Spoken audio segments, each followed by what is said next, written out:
नमस्कार, बहुत स्वागत है आपका ओंकार न्यूज में। मैं हूं आपके साथ ज्योति यादव। तो बुलेटिन की शुरुआत करेंगे इस वक्त की बड़ी खबर के साथ।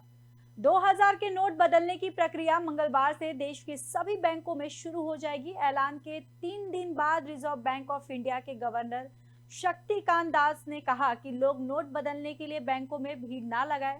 आगे क्या कुछ कहा, आइए सुनाते हैं। सितंबर 30 का एक टाइम इसीलिए स्पेसिफाई किया है ताकि हमने जो ये अनाउंसमेंट किया है उसको सीरियसली लिया जाए। आप किसी भी एक्सरसाइज में, किसी भी प्रोसेस में अगर आप एक डेट नहीं देते हैं तो और उसको ओपन एंडेड ऐसे ही खुला छोड़ देते हैं तो सीरियसली नहीं लिया जाता है। इसीलिए हमने ये डेट दिया है कि 30 सितंबर तक आप रिटर्न करिए। 4 महीने की समय है, कोई जल्दबाजी की जरूरत नहीं है। आराम से आपको जब भी टाइम हो आप नेक्स्ट 4 सितंबर 30 तक आप आराम से आके उसको एक्सचेंज करिए या अमाउंट अपने अकाउंट में, खाता में डिपॉजिट कर दीजिए। तो इसीलिए चिंता की कोई कारण नहीं है। और जितना डिफिकल्टीज हो या जितना रिप्रेजेंटेशंस हो, मतलब जैसे कि मैंने कहा कुछ लोग फॉरेन कंट्रीज में रहते हैं, कुछ लोग फॉरेन ट्रैवल पे गए हैं, दुकानों में अगर कोई एक्सेप्ट, वैसे मैं आपको एक बात बताऊं, पहले से भी कई छोटे छोटे दुकान में 2000 के रुपया के नोट एक्सेप्ट नहीं करते थे। ये कोई नई बात नहीं, कल से शायद बढ़ गया है कुछ। पहले भी मैंने खुद एक्सपीरियंस किया है। मेरे जानकारी के जितने लोग हैं उनका भी यही एक्सपीरियंस है। वो जब 2000 रुपए के नोट लेके जाते हैं कोई फ्रूट शॉप, कोई ठेले वाले के पास, कोई छोटे दुकान, वो कहता है कि सर मेरे पास चेंज नहीं है, आप ऐसा करिए, आप वो इसमें क्यूआर कोड में वो डिजिटली पेमेंट कर दीजिए ना, यहाँ पे लगी हुई है क्यूआर कोड, आप मोबाइल निकालिए, पेमेंट कर दीजिए। तो ये जो है एक रिलक्टेंस था 2000 रुपया नोट को मतलब एक्सेप्ट करने के लिए दुकानों में, ये पहले से था, कोई नई बात नहीं। कल के बाद शायद बढ़ गया है, मैंने पेपर भी देखा कुछ रिपोर्ट्स, लेकिन मैं तो नोटिफिकेशन में हमने कहा है it continues as legal tender. हमने तो कहीं पे नहीं कहा, उसके आगे तो और कुछ नहीं कहा। और मैंने ये कहा कि हमारा एक्सपेक्टेशन ये है कि 30 सितंबर के अंदर जो है मैक्सिमम क्वांटिटी ऑफ नोट्स वापस आ जाएंगे। हम देखेंगे उस वक्त, वी विल सी। सितंबर 30 का एक टाइम इसीलिए स्पेसिफाई किया है ताकि हमने जो ये अनाउंसमेंट किया है उसको सीरियसली लिया जाए। आप किसी भी एक्सरसाइज में, किसी भी प्रोसेस में अगर आप एक डेट नहीं देते हैं तो और उसको ओपन एंडेड ऐसे ही खुला छोड़ देते हैं तो सीरियसली नहीं लिया जाता है। इसीलिए हमने ये डेट दिया है कि 30 सितंबर तक आप रिटर्न करिए। 4 महीने की समय है, कोई जल्दबाजी की जरूरत नहीं है। आराम से आपको जब बढ़ते हैं अगली खबर की ओर। अभिनेता शाहरुख खान के बेटे आर्यन खान की गिरफ्तारी के बाद चर्चा में आए एनसीबी के तत्कालीन जोनल डायरेक्टर समीर वानखेड़े को बॉम्बे हाई कोर्ट से राहत मिल गई है।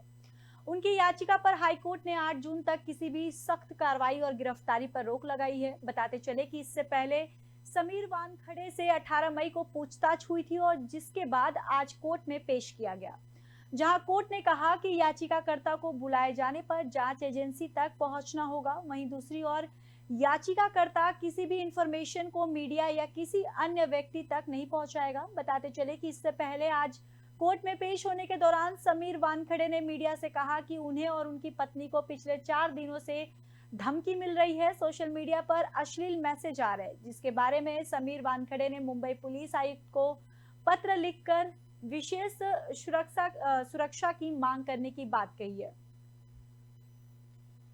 तो आपको बताते चले कि बॉम्बे हाई कोर्ट में आज समीर वानखेड़े पेश हुए थे, जहां से उनको आज राहत मिली है। साथ ही साथ वानखेड़े ने कहा है कि उनको और उनकी पत्नी को धमकियां मिल रही है और साथ ही साथ अश्लील मैसेजेस भी आ रहे हैं। वहीं आपको बताते चले कि कोर्ट ने गिरफ्तारी पर 8 जून से रोक लगा दी और 8 जून को अगली सुनवाई के लिए कहा है। वहीं आपको बताते चले कि पहले आज कोर्ट में पेश होने के दौरान समीर वानखेड़े ने मीडिया से कहा कि उन्हें और उनकी पत्नी को पिछले 4 दिनों से धमकी मिल रही है। सोशल मीडिया पर अश्लील मैसेज भी आ रहे हैं, जिसके बारे में समीर वानखेड़े ने मुंबई पुलिस आयुक्त को पत्र लिखकर विशेष सुरक्षा की मांग करने की बात कही है।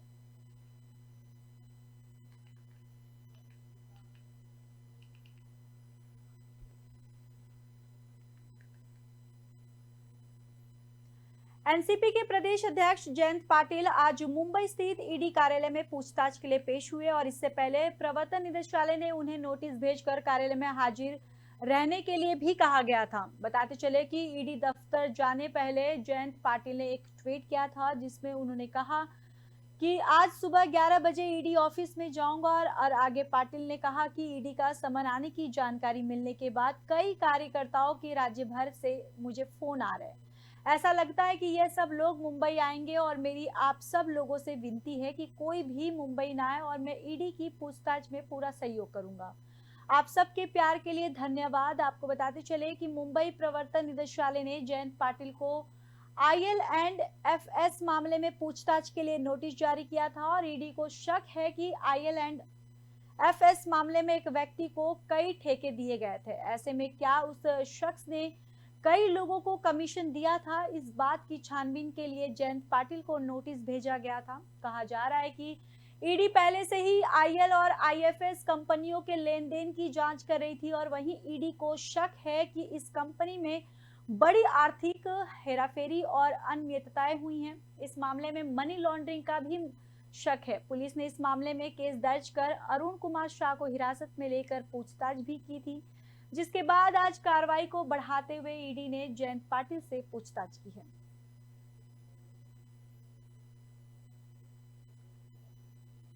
तो IL/IFS मामले में पाटिल से आज पूछताछ की गई है। करप्शन के एक मामले में ईडी ने नोटिस भेजा था, जहां पर IL/IFS मामले में जयंत पाटिल से आज पूछताछ की गई है। वही करप्शन के एक मामले में ईडी ने पाटिल को नोटिस भेजा था।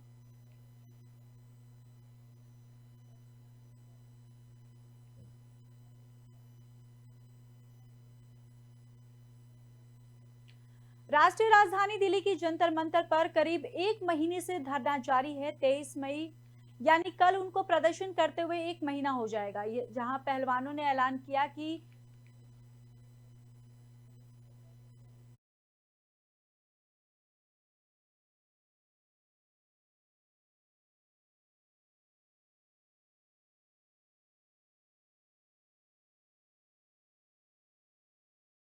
प्लान किया कि 23 मई को सभी पहलवान इंडिया गेट तक कैंडल मार्च निकालेंगे और आज 28 मई यानी जिस दिन नई संसद का उद्घाटन होगा उस दिन पहलवान संसद के बाहर महिला पंचायत आयोजित करेंगे और इस बारे में खाप पंचायत ने अहम पंचायत के दौरान फैसला लिया है। बताते चले कि भारतीय कुश्ती संघ के अध्यक्ष बृजभूषण शरण सिंह और पहलवानों के बीच जनवरी 2023 से जंग जारी है। वहीं अप्रैल में पहलवानों ने बृजभूषण शरण सिंह का खुलकर विरोध किया और आज तक वो दिल्ली के जंतर मंतर पर धरने पर बैठे हैं।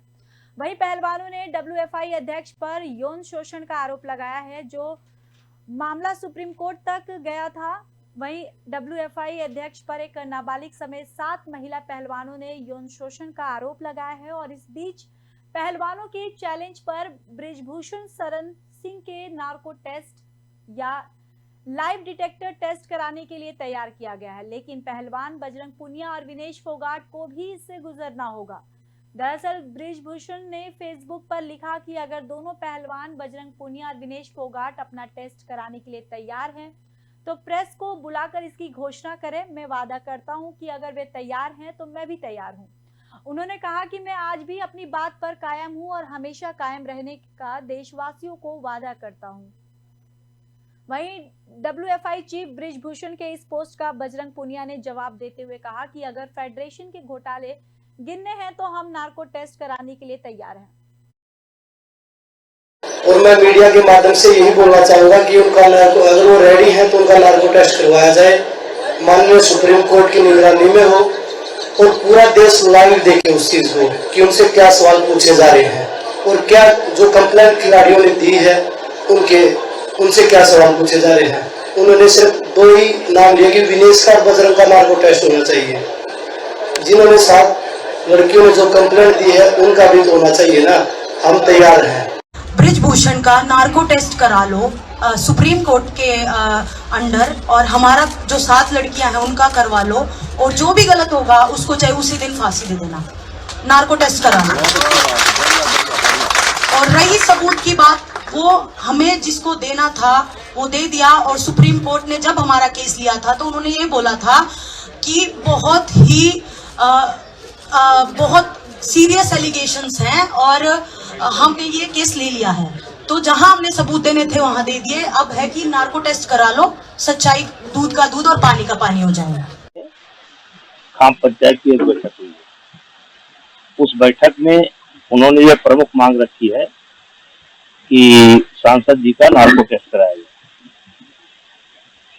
और उसी पर हमने फेसबुक पर अपने पोस्ट किया है कि नार्को टेस्ट कराने में कोई आपत्ति नहीं है, लेकिन जैसे विनेश फोगाट है, बजरंग पूनिया है, या अन्य वो खिलाड़ी जिन जिन लोगों ने आरोप लगाया है, सबके नार्को टेस्ट कराया जाए।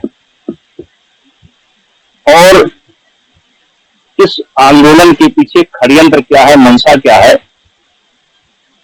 उसको जो है नार्को टेस्ट के द्वारा पता लगाया जाए, और साथ ही साथ मेरा भी नार्को टेस्ट करा लिया जाए।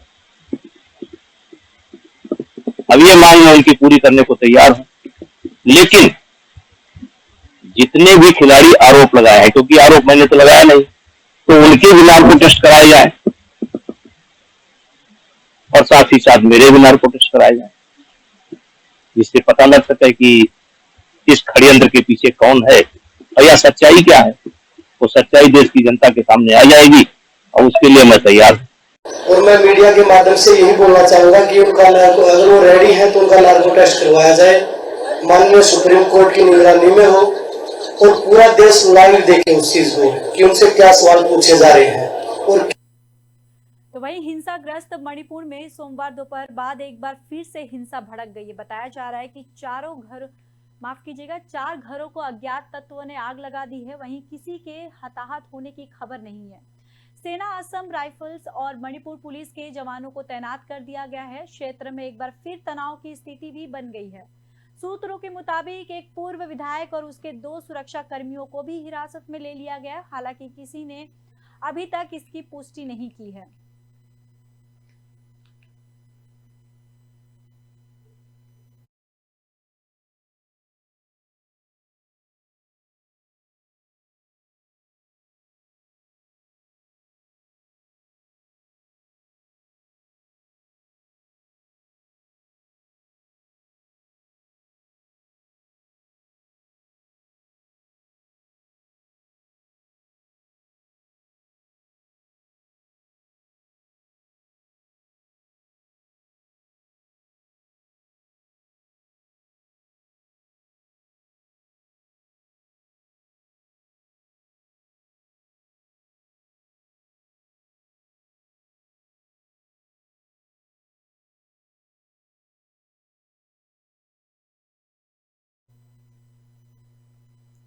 प्रधानमंत्री नरेंद्र मोदी ने रविवार को अपने बयान में कहा कि यूक्रेन की मौजूदा स्थिति कोई राजनीति या आर्थिक मुद्दा नहीं है, बल्कि यह एक मानवीय मुद्दा है जो मूल्यों का मुद्दा है। प्रधानमंत्री ने कहा कि सभी देशों को अंतर्राष्ट्रीय कानूनों, संप्रभुता और क्षेत्रीय अखंडता का सम्मान करना चाहिए। प्रधानमंत्री मोदी ने अपने बयान में परोक्ष रूप से चीन पर भी निशाना साधा और कहा कि यथास्थिति में एक तरफा बदलाव की किसी भी कोशिश का विरोध होना चाहिए। और वहीं G7 के एक कार्यक्रम के दौरान प्रधानमंत्री मोदी ने कहा कि कोई भी विवाद और तनाव की स्थिति को शांतिपूर्ण तरीके से बातचीत के जरिए सुलझाया जाना चाहिए। पीएम मोदी ने भगवान बुद्ध का जिक्र करते हुए बताया कि दुनिया में ऐसी कोई समस्या नहीं है जिसका भगवान बुद्ध की शिक्षाओं से सुलझाया ना जा सके। भगवान बुद्ध ने शत्रुता को बातचीत से खत्म करने की बात कही थी और हमें भी इसी भावना के साथ आगे बढ़ना चाहिए। G7 की बैठक से प्रधानमंत्री मोदी के यूक्रेन के राष्ट्रपति वोलोदिमीर जेलेंस्की से भी बातचीत की गई और यूक्रेनी राष्ट्रपति के बाद मुलाकात के बाद पीएम मोदी ने कहा कि यूक्रेन की मदद के लिए भारत जो संभव होगा वो सब करेगा। G7 के सम्मेलन में यूक्रेन युद्ध पर काफी फोकस रहा है। प्रधानमंत्री ने कहा कि हम शुरुआत से ही करते रहे हैं और बातचीत और कूटनीति के जरिए आज किसी भी समस्या को सुलझाया जा सकता है। यूक्रेन संकट में भी भारत मदद करने की कोशिश करेगा।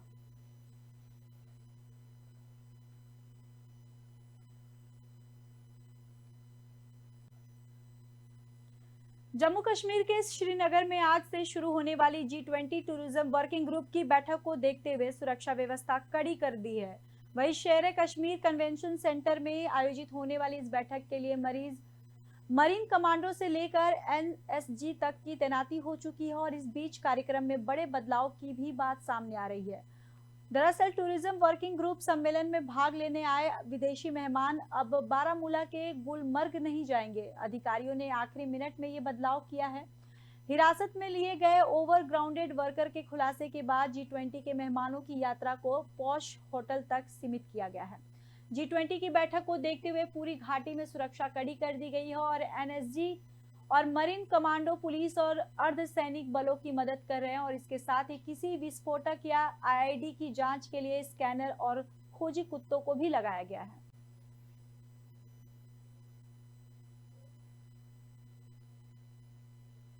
फिलहाल इस बुलेटिन में बस इतना ही। बाकी देश और दुनिया की खबरों के लिए देखते रहिए ओंकार न्यूज।